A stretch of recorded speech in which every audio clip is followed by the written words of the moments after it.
I'm going to try to make this as short as possible. PlayStation 5 comes out in November. It's going to be $500, $400 if you want one without a disc drive. In my opinion, is basically the same opinion I had on the Xbox. If you wanted to build a PC, there's no better time than now, baby. First off, let's just talk about the games, because when you're buying a console, it's all about the games, and I don't see any earth-shattering first-party content that has me wanting to say, man, I really got to go out and rush out to buy a PlayStation 5 day one. That's if I could even pick one up, because pre-orders are apparently really hard to come by. This one guy was trying to resell it for $1,000 because he had the privilege of walking in there and putting a pre-order down on it. Yeah, I don't think that's worth raising GameStop stock price over, bud. I can't wait to see these things on Marketplace. They're going to be like hundreds of dollars over MSRP. By the time anything comes out on this thing that actually has my interest, it's probably going to have a price drop on it, so I'm going to wait for that. But man, we got to talk about these digital consoles for a second. No matter what platform you're buying, I think these digital consoles are a horrible idea. They're a horrible value for the consumer. First off, the games are costing exactly the same, if not more. There's a lot of talks that PlayStation 5 games are going to be like $70, especially if you're buying any games within the recent months. Everybody's charging this upgrade next-gen fee, which is retarded. Never mind the fact that it's literally less cost to produce than a physical game, but alright, bud. Let's talk about the fact that it doesn't seem like Microsoft or Sony has really tweaked their store to incentivize digital content. At the time of recording this video, I believe that Sony's policy on returns on digital purchases is still extremely strict, if even existent at all. So if you buy a game and you don't like it, you're kind of just shit out of luck. There's no resale value. You're not going to be able to sell your digital game, and that's about it. Let's talk about all the content you're going to be losing in the future. Think about all the digital purchases you've made on the PS3 or PS4 that you just can't really even access now because you're on a new platform. Now let's take those 2 points and talk about why they're better on the PC. First off, digital purchases are usually generally cheaper on PC. Maybe not day one, but really soon after. You can buy CD keys for games for pretty cheap. Also, if you're considering Steam, which is basically like the Xbox Live of PC, it's infinitely better than consoles marketplace. Because if you buy a game and for whatever reason you don't like it whatsoever, for whatever reason, you can just return it. Doesn't matter if you played it for a couple hours. It doesn't matter if you played it for 10 minutes, then didn't play it again for a whole week, and then picked it back up and said, yeah, I really want to sell this. You can just return it. They don't really give you any hassle about it. Also on Steam, they usually give you digital items or trading cards that you can sell in the Steam marketplace and put a little money on your Steam wallet to go towards other purchases, which is a nice feature that other consoles don't have. The PS5 isn't anything like a PS3 when they were actually charging a little over $500 to $600 for it, where you can buy your platform and have backwards compatibility with every other generation of PlayStation. So all that digital content you buy on the PlayStation Store for your PlayStation 5 is going to be useless when it comes time for them to shut down the servers or move on to another platform. Compare that to PC, where the backwards compatibility is basically limitless. You can play games all the way from the 90s and beyond if you know what you're doing, and generally they'll run a lot better than they did back then. So it's not even a question that PC has the ultimate backwards compatibility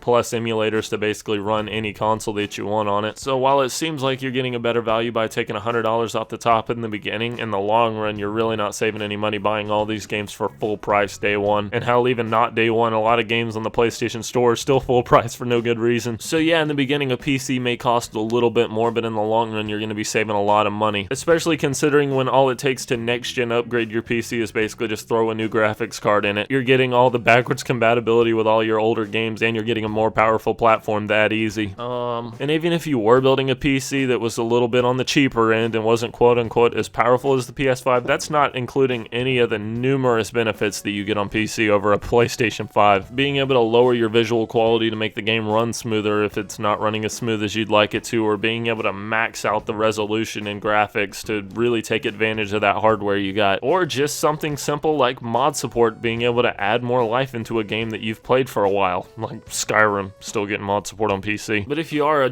die-hard PlayStation fan that just has to have the new console, I would wait for a price drop, man, and by the time you do, there's going to be even better content out for it. I just don't see a reason to drop 500 bones on it day one. But if you're the type of person that just plays Call of Duty and Madden every year, you might as well just hang on to your old console for a little bit longer, because I'm pretty sure the games are still going to be coming out on those. Considering that new consoles are more like a PC than they've ever been, it's going to be a lot easier for developers to scale games between these two different generations. And that's another thing. I mean, it's not like the old days days where platforms were hard to develop for and you had these big generational leaps in graphics between like the PlayStation 1, 2, 3. You're not really getting a huge graphical improvement from the PS4 to the PS5, at least right now anyways. And now a lot of multi-platform games are offering crossplay, so like Call of Duty for instance, you can play that with your friends no matter what platform you're on, including PC. It's not like when Call of Duty was at its peak and you had to pick up a PS3 or a 360 to get the best experience because there were hundreds of thousands of people playing and only a few thousand on PC. Now you get the entire community no matter what platform you're playing on. So yeah, with new consoles becoming more and more like PCs, I just see less of a reason to buy a console because it has less console features. No physical games, no resale value. Even if you have the physical game, you have to install the entire damn thing to the hard drive to play it. Yeah, I'm just gonna probably stick to PC at least for a long while.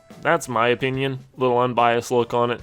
Let me know what you guys think, and yeah, let me know what you guys are gonna do on that later.